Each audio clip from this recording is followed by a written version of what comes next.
how to download Dragon Ball Sparking Zero on your Windows computer. So let's start the video. So first we have to open our browser and search for Steam, and then go for the first result, install Steam, and again install Steam. So double click here.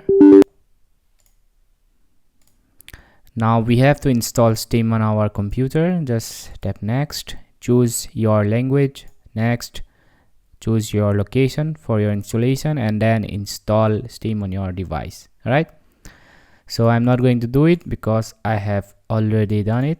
So then after that, open Steam, then you need to create an account. All right, create it, and from here you need to go to your store and just see the store here. Search for Dragon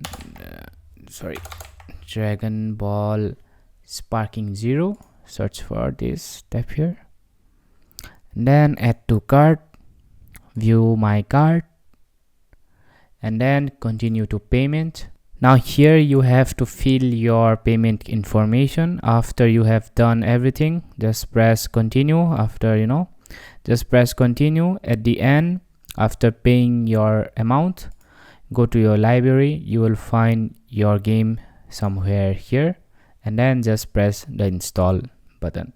So this is how you play Dragon Ball Sparking Zero on your Windows computer. Have a great day. Thanks for watching.